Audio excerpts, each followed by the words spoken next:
I've always been skeptical of the so-called weird stuff people claim happens in small towns. Sure, the isolation can get to you, and the silence makes your brain fill in the gaps with strange ideas. But ghosts, monsters, get real. That's what I thought until I spent a week in the kind of place you pass through but never stop in. Small town USA wasn't even on my radar until a friend asked me to house sit. They were spending 2 weeks in Florida, and I'd been itching for a break from city life. A cozy house with a backyard and no noisy neighbors sounded perfect.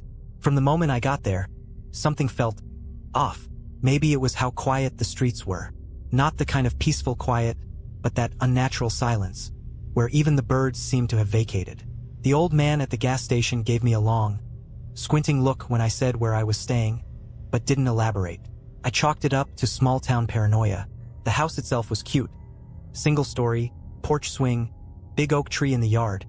But the inside was sterile, almost too clean. My friend had warned me about the overly attentive cleaning lady. She treats the place like a museum, they joked. I figured that explained the faint scent of bleach in the air and how nothing seemed out of place. The first night was uneventful. I cracked open a beer, flipped through some Netflix, and crashed early. It wasn't until the second night that things started to spiral. It was around midnight when I heard it. A scraping noise, like someone dragging something heavy across concrete. I muted the TV, straining my ears. The sound seemed to come from the backyard. My first thought was a raccoon or maybe a stray dog, so I grabbed a flashlight and went to check it out. The yard was empty. The oak tree's branches swayed gently in the breeze, casting long shadows across the lawn. But then I noticed something strange. A trail of scratches in the dirt, leading from the base of the tree toward the back fence. They were deep, parallel grooves, too even to be made by an animal. I told myself it had to be a prank. Some bored local kids messing with the outsider. Still, I didn't sleep well that night. The next morning, I decided to explore the town. If the locals were responsible for the scratches, I'd gauge their vibe. But no one wanted to talk. The few people I passed on the street avoided my eyes. The clerk at the grocery store was the only one who spoke to me, and even then, all they said was, "You should leave before the weekend." I laughed it off, but by the time I got back to the house, I couldn't shake the feeling that I was being watched. That night, the scraping noise returned, louder this time. It wasn't outside anymore, it was inside the house. The scraping wasn't coming from the backyard this time. It echoed through the house, faint but deliberate, like someone dragging a chair across a hardwood floor. My stomach dropped as I realized it was coming from the basement. Now, I'm not a brave person. If this had been my place, I'd have grabbed my keys and been halfway down the highway. But it wasn't my house, and my friend had left me in charge.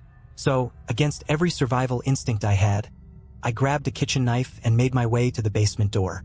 It was one of those old wooden doors with peeling paint and a lock that looked like it had been installed before electricity was a thing. The door creaked open, revealing a staircase that descended into pure darkness. My flashlight beam barely pierced the black, but I could make out the bottom step.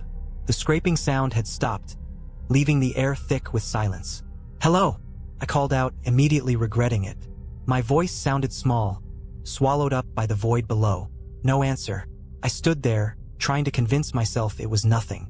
Maybe a draft or the house settling. Then I saw it. A faint movement at the bottom of the stairs. Just a shadow shifting, too quick to make out, but enough to send a chill down my spine. I slammed the door shut and locked it, backing away as my heart pounded in my ears. I told myself I'd imagined it, that it was a trick of the light. But when I turned back toward the living room, I froze. Every cabinet in the kitchen was open. I hadn't heard a sound. I'd just been there, and everything had been fine. Now, dishes and glasses were arranged neatly on the counter, like someone had taken the time to carefully remove them. The open cabinets looked like gaping mouths, the silence of the house suddenly deafening. I bolted to my room, locked the door, and sat on the bed with my knife clutched tight. Sleep was out of the question. At some point in the night, I must have dozed off because I woke up to sunlight streaming through the window. For a brief moment, I thought it had all been a bad dream. Then I heard the footsteps. They were slow, deliberate, and heavy, coming from above me. Above. The attic. I hadn't been up there yet, hadn't even thought about it.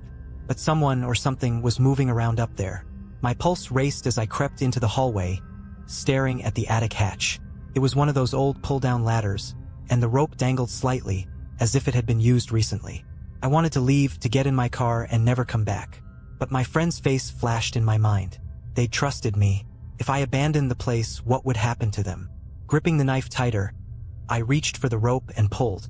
The ladder unfolded with a groan, revealing a dark square above me. Dust floated down like tiny ghosts, illuminated by the morning light. I hesitated, then climbed, each step creaking under my weight. The attic smelled old, like dry rot and forgotten things. My flashlight swept across the space, revealing stacks of boxes, old furniture, and a chair. It was in the center of the attic, facing away from me. The scraping noise. I stepped closer, heart hammering in my chest. As I rounded the chair, I saw it. An old porcelain doll sitting upright, its head tilted toward me. Its face was cracked, one glass eye missing, the other staring directly into mine. That's when I heard it. A whisper. Soft, barely audible, but it came from the doll. Said my name. I froze, every muscle in my body locking up as the faint whisper repeated my name. It was a voice I didn't recognize, soft, childlike, and unnatural, like it was coming from somewhere far away and up close all at once. The doll didn't move, but its single glass eye seemed to track me as I backed away. My flashlight flickered, the beam stuttering across the attic. In the dim light, the shadows seemed to writhe, stretching toward me like oily fingers. I wanted to run, but my legs wouldn't cooperate. Then, the whisper turned into a low giggle. It wasn't just the doll anymore. The sound came from all around me, echoing in the enclosed space. I snapped out of my stupor and bolted for the ladder, nearly tripping in my panic. The giggling followed me, growing louder, overlapping with itself like a crowd of unseen voices. When I hit the floor, I slammed the attic hatch shut and twisted the lock. My breathing was ragged, my chest heaving as I stumbled back against the wall. Then the scratching started. It came from the other side of the attic hatch, slow and deliberate. It sounded like nails or claws, dragging across the wood. The sound sent chills rippling across my skin. I had to get out of the house. Now, grabbing my keys and phone, I rushed for the front door. But when I reached it, I stopped dead. The scratches from the attic weren't the only ones. Deep, parallel grooves were gouged into the front door, fresh and splintered. They weren't there before. My hand shook as I reached for the knob. I didn't know if I was running towards safety or into something worse, but I didn't care. The door creaked open, revealing the bright, sunlit yard. Relief washed over me, but it was short-lived. The oak tree in the yard, the one that had seemed so harmless when I arrived, now had something hanging from its lowest branch. A doll. Not the porcelain one from the attic, but something cruder, stitched together from burlap and twine. Its head was lopsided, and its black button eyes stared blankly at me. It swayed gently in the breeze, as if mocking my fear. Behind me, the scratching at the attic hatch turned to pounding. I ran to my car, fumbling with the keys as my vision blurred with panic. The engine sputtered to life, and I peeled out of the driveway, leaving the house, and whatever was inside it, behind. But as I drove through the empty streets of the town, my stomach sank. Every yard I passed had one of those burlap dolls hanging from a tree or a fence post, all of them swaying gently in the same rhythm. And in the rearview mirror, I saw the attic hatch burst open. A shadowed figure climbed onto the roof of the house, its shape wrong. Too tall, too thin, and too bent. It turned toward me, though I couldn't make out a face. I didn't stop driving until I hit the highway. Even then, I kept glancing in the mirror, half expecting to see that figure following me. When I got home, I tried to convince myself it was over, that whatever had happened in small town was behind me. But then I found a scratch, a deep, parallel groove, on the outside of my apartment door, and hanging from my balcony railing was a burlap doll. This one had my name stitched into its chest. I slammed the door shut and locked every bolt, my heart racing like a runaway train. My apartment had always been my sanctuary, but now it felt like a trap. The burlap doll swung gently in the wind outside, its stitched smile mocking me through the glass of the balcony door. I didn't want to touch it, but I couldn't leave it there. Grabbing a kitchen towel to avoid direct contact, I stepped onto the balcony. The air felt wrong, heavy, almost electric, like a thunderstorm was brewing. The doll was smaller up close, no bigger than a child's teddy bear. Its button eyes glinted in the fading sunlight, and its body swayed in an unnatural rhythm, as though it had a heartbeat. I reached out with the towel, but the moment I touched it, a voice whispered my name again. "Don't look away." I froze. The whisper came from the doll. My instinct screamed to drop it and run, but my body didn't obey. Slowly, the stitched smile began to move, the burlap stretching unnaturally as the whisper turned into a sinister chuckle. And then it started speaking. "They'll come for you tonight." I threw the doll off the balcony. It tumbled through the air and hit the pavement below, but it didn't stop laughing. The sound rose, distorted and inhuman, echoing up the side of the building. Slamming the balcony door shut, I drew the blinds and backed away, clutching my phone. I needed help. Someone. Anyone. I called my friend, the one whose house I'd been watching. The line rang 3 times before they picked up. "What's wrong?" they asked, their voice groggy and distant. "I need to know," I stammered. "Has anything strange ever happened at your house?" There was a long pause. "What do you mean?" "The attic," I said. "The scratches. The doll. What the hell is going on?" Their breathing quickened. "You weren't supposed to go in the attic." "I didn't have a choice," I shouted. "There's something in your house, and now it's here, in my apartment." The line went dead. I tried calling back, but the call wouldn't connect. The laughter outside had stopped, replaced by an unsettling silence. And then, a knock at the door. It was slow and deliberate, the kind of knock that demands attention. I didn't move. My apartment was on the 5th floor, and I hadn't buzzed anyone in. The knock came again, louder this time. "Who's there?" I croaked, my voice barely audible. No answer. Summoning what little courage I had left, I crept to the peephole. What I saw made my blood run cold. It was the figure from the house, the tall, bent shadow that had climbed onto the roof. Its head was tilted at an unnatural angle, its face hidden by darkness, but I could feel its gaze burning through the door. It raised a long, spindly hand and raked its claws down the wood, leaving fresh gouges next to the peephole. I stumbled back, clutching the knife I'd grabbed from the kitchen. My mind raced. What did it want? The lights flickered, plunging the apartment into darkness. Then I heard it. The attic hatch, the one I didn't have. It creaked open somewhere above me, and a soft, scraping sound began. Faint at first but growing louder, closer, like something crawling through the walls. A voice echoed in the darkness, the same whisper that had haunted me since small town. "Don't look away." I turned toward the sound, and there it was. The burlap doll sat on my coffee table, its button eyes glowing faintly in the dark. Its stitched mouth opened wide, and out crawled a hand, thin, gnarled, and impossibly long. The last thing I remember before I blacked out was the hand reaching for me, and the whisper turning into a roar. When I woke up, the apartment was empty. The door was intact, the scratches gone. Even the doll had disappeared. But on the floor, scrawled in deep gouges, were 3 words. "They're watching you." I didn't leave my apartment for 2 days. I kept every light on, every door locked, and every curtain drawn. But the feeling of being watched never left. It was like an itch I couldn't scratch, an oppressive weight pressing on me no matter where I went. Every sound made me jump. The hum of the fridge, the creak of the floorboards, even my own breath. The scratches on my front door might have disappeared, but I could still feel their presence. On the 3rd day, I finally snapped. Sitting in the suffocating silence of my apartment, I realized I couldn't just sit there and wait for something to happen. I had to take control. I packed a bag, grabbed my car keys, and bolted. My plan was simple. Get out of the city, head somewhere far away, and figure out what to do next. The drive was tense. Every time I glanced in the rearview mirror, I half expected to see the shadowy figure or those cursed burlap dolls staring back at me. But the road behind me was empty. I drove for hours, through winding back roads and stretches of empty highway, until I found a cheap motel on the outskirts of nowhere. It wasn't much. A dingy room with peeling wallpaper and a bed that smelled faintly of mildew.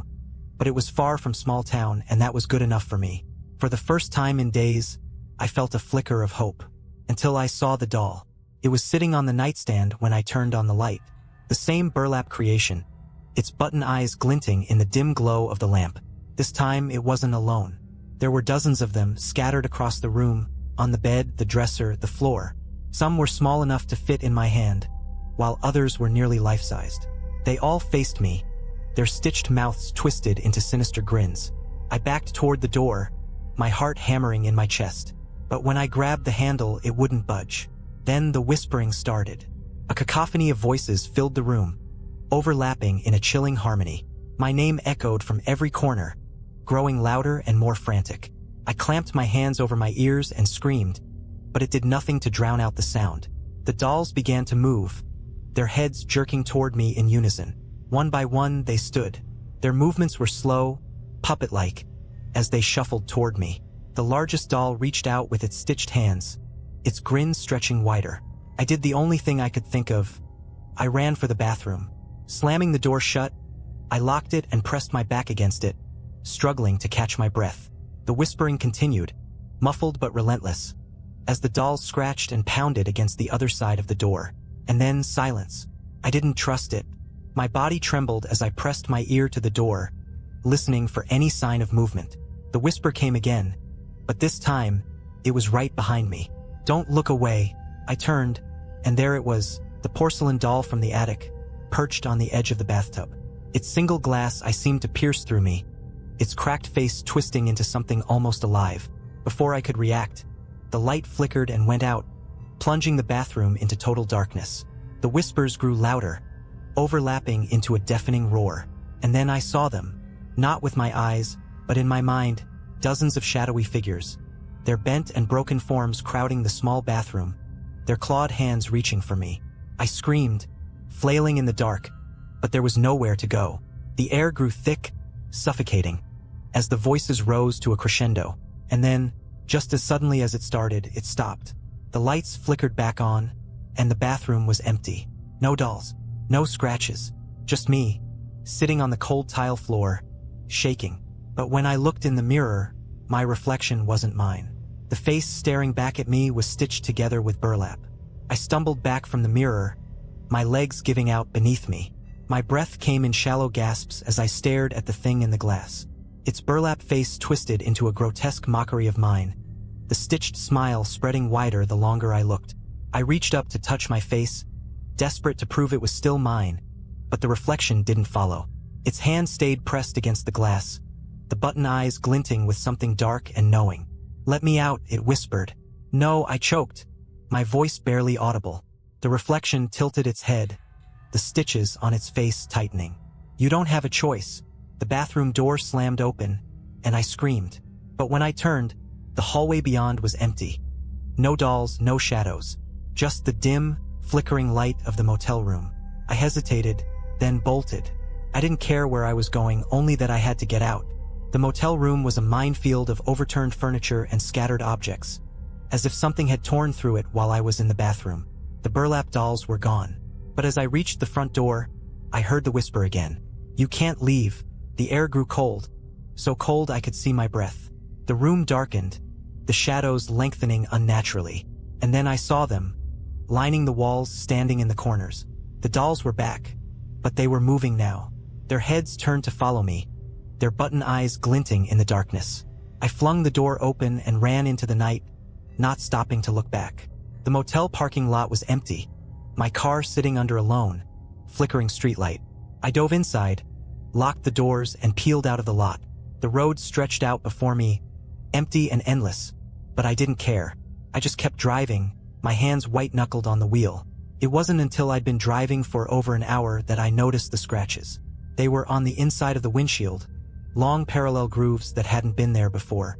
My breath hitched as I stared at them, my stomach sinking. Then I saw the doll. It was sitting in the passenger seat, small and unassuming, with its stitched smile and button eyes. "How long are you going to run?" it asked, its voice low and mocking. I screamed, swerving the car off the road. The tires skidded on loose gravel, and I came to a stop inches from a tree. When I looked back at the seat, the doll was gone. But the whisper wasn't. "You can't escape," it said, coming from everywhere and nowhere. "You're one of us now." "No," I shouted, slamming my hands against the wheel. "I'm not like you." The whisper grew louder, overlapping with itself until it became a roar. My vision blurred, the world around me spinning as the sound filled my head. And then everything went silent. When I opened my eyes, I was back in small town. The oak tree stood in the yard, its branches heavy with burlap dolls. The house loomed before me, dark and uninviting, the attic window glowing faintly. My car was gone, the road behind me swallowed by darkness. I stumbled toward the house, unable to stop myself. The front door creaked open on its own, revealing the same sterile, too clean interior. The whispers were everywhere now, coming from the walls, the floor, the air itself. And at the foot of the attic ladder stood the porcelain doll. Its cracked face twisted into a smile as it raised one hand and pointed up. I didn't want to climb. Every fiber of my being screamed at me to turn and run. But my legs moved on their own, carrying me to the ladder. The attic was waiting. As I climbed, the whispers grew louder, their voices blending into a single, chilling command. Become. At the top, the chair was still there, but it wasn't empty. A figure sat slumped in it, its body covered in burlap, its button eyes staring blankly ahead. It was me. The last thing I remember was the doll's voice, soft and final. Don't look away. When I woke up, I was back in my apartment. The room was normal, no scratches, no dolls. But when I looked in the mirror, my face was still mine. At least it looked like it. But sometimes, when the light catches my reflection just right, I see it. The faint outline of stitches and the glint of button eyes staring back at me. Weeks passed, but life never truly returned to normal. The whispers had stopped, the scratches didn't reappear, and there were no dolls in sight. Still, the feeling of being watched never left. At first, I told myself it was paranoia. After everything I'd been through, who wouldn't feel on edge? But then I started noticing the little things. The way my reflection seemed to linger a second too long when I walked past mirrors, the faint sound of fabric rustling in empty rooms, and the dreams. Every night, I found myself back in the attic, standing before the stitched version of myself. Its button eyes glowed faintly in the dim light, and its stitched mouth opened wide, whispering the same word over and over. Join. I'd wake up drenched in sweat, my heart pounding, only to find the apartment silent and still. But the dreams weren't the worst part. It was the shadows. At first, I thought they were tricks of the light, shapes shifting in the corner of my eye, disappearing when I turned to look. But they grew bolder. One night, as I was brushing my teeth, I saw it clearly. In the bathroom mirror, just behind me, a figure stood in the shadows, tall, bent, and wrong. Its face was obscured, but its hands, those long, gnarled claws, reached out toward me. I spun around, but the room was empty. When I looked back at the mirror, the figure was gone. I couldn't take it anymore. I started avoiding mirrors entirely, covering them with towels and sheets. But the shadows followed me. They crept along the walls and ceiling, growing darker, more distinct. One night, I decided to confront them. Armed with a flashlight and the knife I'd kept since small town, I waited.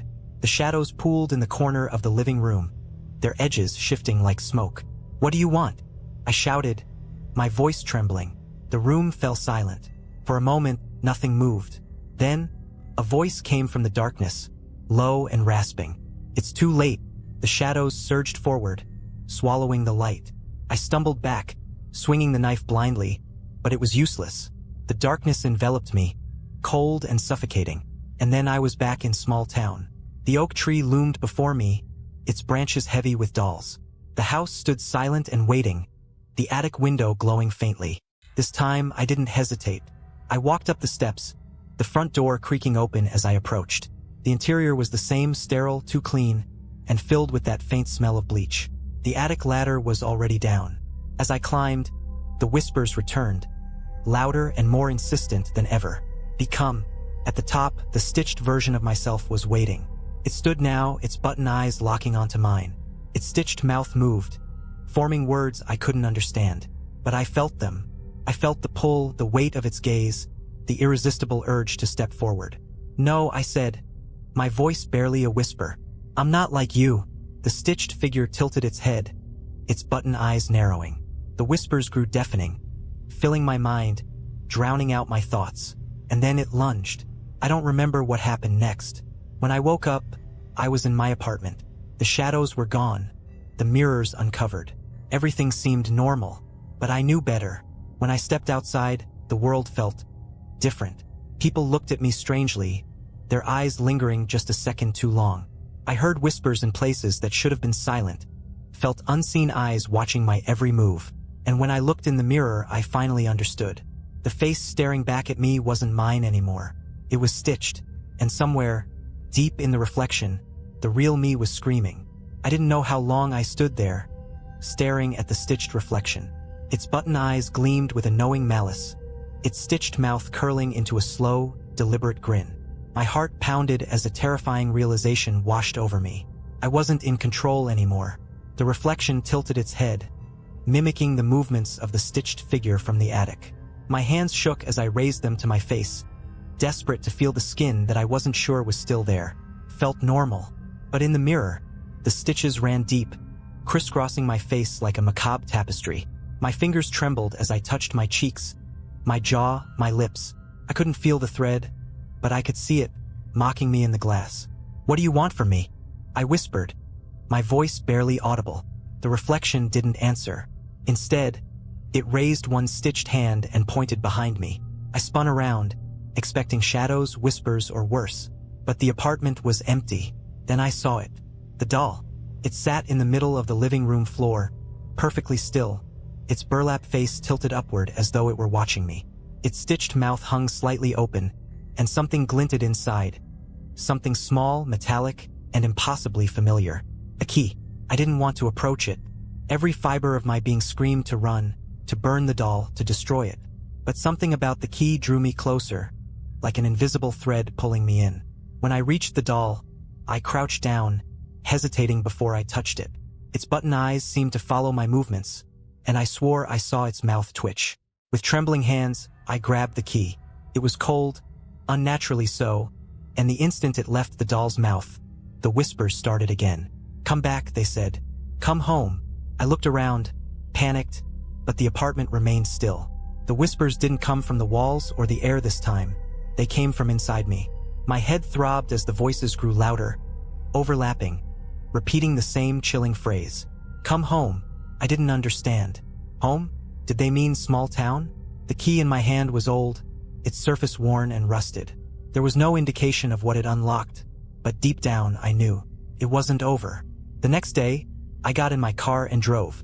I didn't pack anything or tell anyone where I was going. It didn't matter. Nothing mattered except getting to the place where this nightmare had started. Small town. The streets were as empty as I remembered, the air thick with that same unnatural silence. The oak tree stood in the yard, its branches bare now, the doll's gone. The house loomed ahead, dark and waiting. This time, the front door was locked. I stared at it for a moment, the key heavy in my hand. My breath fogged in the cold air as I slid the key into the lock and turned. The door creaked open, revealing the same sterile interior. But now, the house felt alive, its walls humming with an energy I couldn't see. The attic ladder was down, just as it had been before. My steps were slow, deliberate as I climbed. The whispers grew louder with each rung, their voices blending into a single, haunting melody. At the top, the attic was empty. No chair, no dolls, no stitched version of myself. Just a single, ornate mirror standing in the center of the room. Its surface shimmered, and as I approached, I saw my reflection. It wasn't stitched. It wasn't the grotesque version I'd seen before. It was me, but it wasn't moving. I reached out, my hand trembling as it met the glass. It was warm to the touch, almost alive. My reflection stared back at me, its eyes filled with fear. "Help me," it whispered. Before I could react, the glass rippled like water, and something reached out from the other side. A hand. Stitched, gnarled, and clawed, wrapped around my wrist, pulling me toward the mirror. I screamed, struggling against its grip, but it was too strong. The last thing I saw before the darkness swallowed me was my reflection, now free, stepping out of the mirror, smiled, and then I was gone. If you're reading this, it means the stitched version of me is still out there, walking around in my skin. It looks like me, talks like me, lives like me, but it isn't me. And if you ever find a burlap doll, a scratched door, or a whisper that calls your name, run. When I came to, the world was dim and warped. Shadows stretched unnaturally across a colorless void, twisting into shapes that seemed almost alive. The air felt thick, heavy, like I was underwater. I wasn't in the attic anymore. I stood on a floor that wasn't a floor, a swirling expanse of black fabric that shifted under my weight.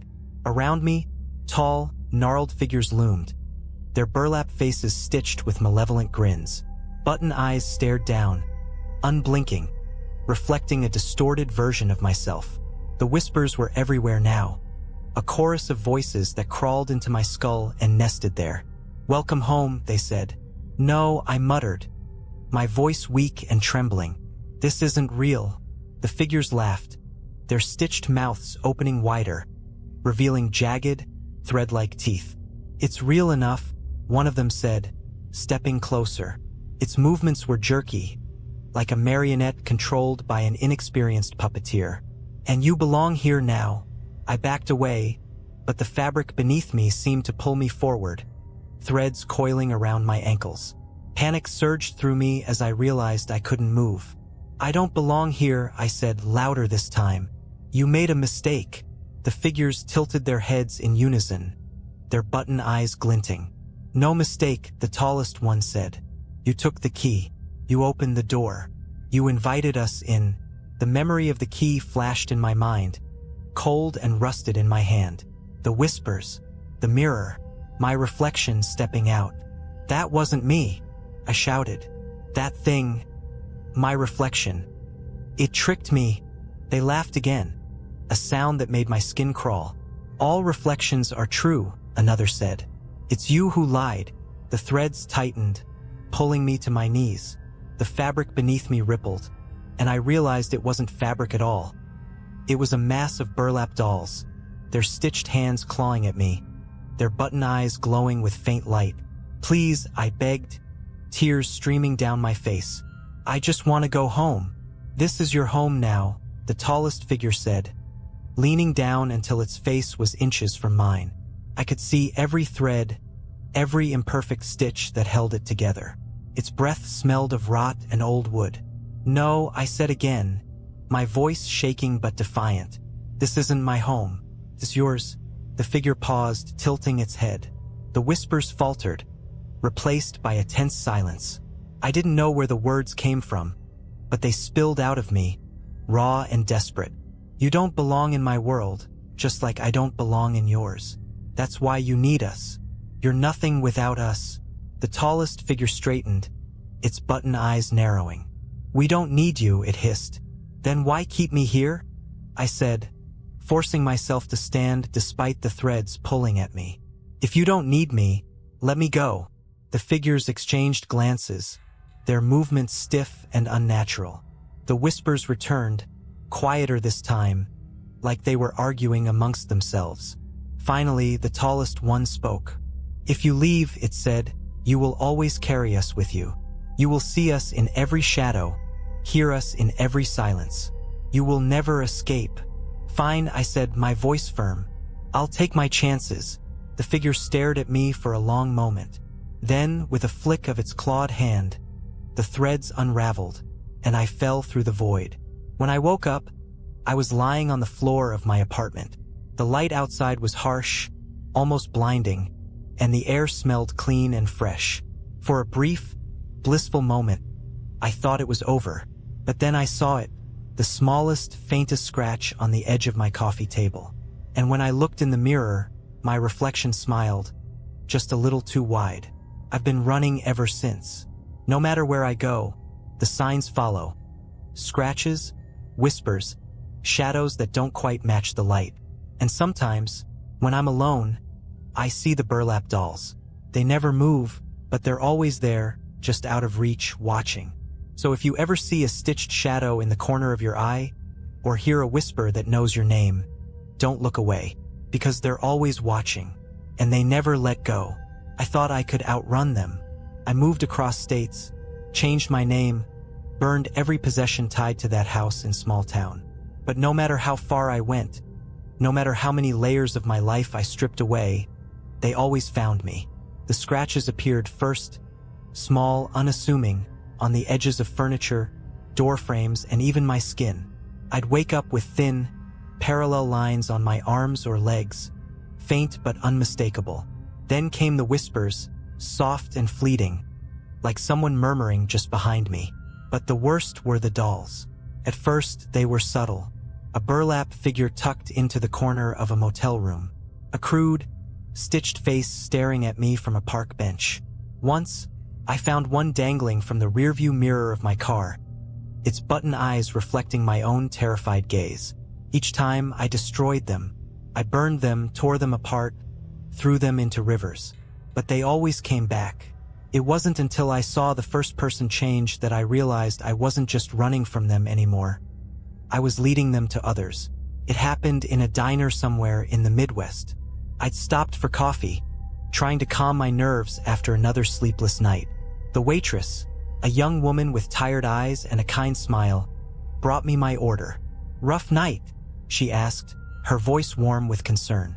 I nodded, not trusting myself to speak. As she walked away, I noticed it. A small burlap doll tucked into the pocket of her apron. My stomach dropped. "Excuse me," I called out, my voice sharper than I intended. "Where did you get that?" She looked confused, pulling the doll from her pocket. Someone left it on the counter this morning," she said, holding it up. "I thought it was cute." "No," I said, standing abruptly. "It's not. You need to get rid of it. Right now." Her smile faltered, and she took a step back. "Sir, it's just a doll." "It's not just a doll," I shouted, drawing the attention of the other patrons. "Please, you have to trust me. Burn it, throw it away, anything. Just don't keep it." The woman looked at me like I was insane, clutching the doll to her chest. "Maybe you should leave," she said, her voice trembling. I wanted to argue, to grab the doll and destroy it myself, but the whispers started before I could move. They filled the diner, soft and insistent, weaving between the conversations and the clatter of dishes. The lights flickered, and the air grew heavy. The woman froze, her eyes widening in fear. Slowly, her head turned toward me, and I saw it, her pupils shrinking to pinpoints, her mouth curling into an unnatural grin. "Don't look away," she whispered, her voice not her own. The doll in her hands twisted and writhed, its button eyes glowing faintly. I ran. Now, I don't stay anywhere for more than a night. I avoid people, refuse to make connections. I can't let them spread this to anyone else. But the whispers are getting louder. The scratches appear faster, deeper. And last night, I saw my reflection in a window. It wasn't stitched anymore. It wasn't even me. It was the tall, bent figure from Small Town, its button eyes watching me with a terrible, silent hunger. I don't know how much longer I can hold on. If you've made it this far, consider this my final warning. They're not just watching, they're waiting. And when they come for you, there's no escape. I'm done running. I can't keep dragging this nightmare with me, leaving scratches and whispers in my wake for others to find. These things, they've followed me long enough. They've burrowed into my life, my mind, and my soul. And now they want to take everything. But I'm not going down without a fight. I started researching, digging into old stories about Small Town, about cursed objects, about anything that could explain what I'm dealing with.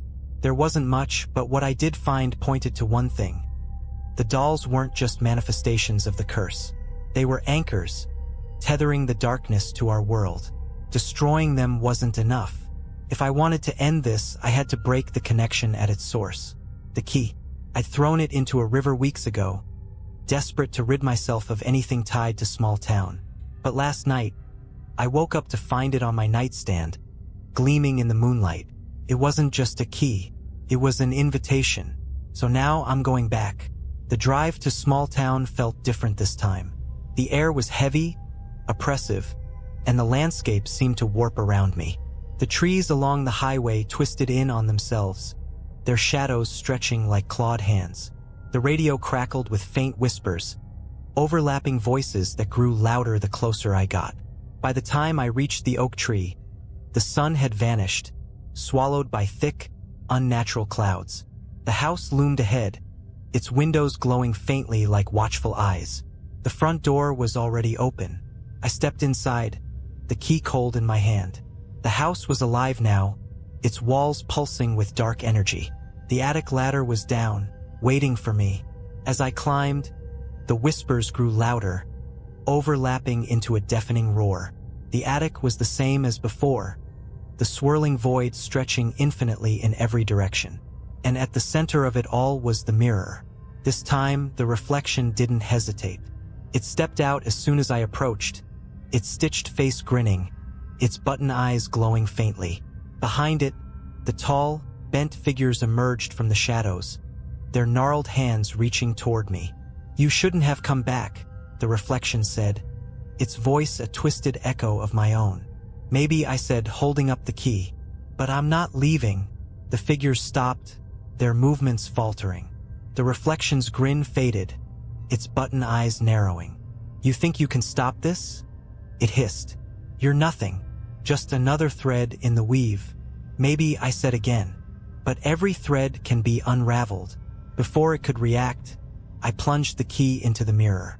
The glass shattered, and the world around me erupted in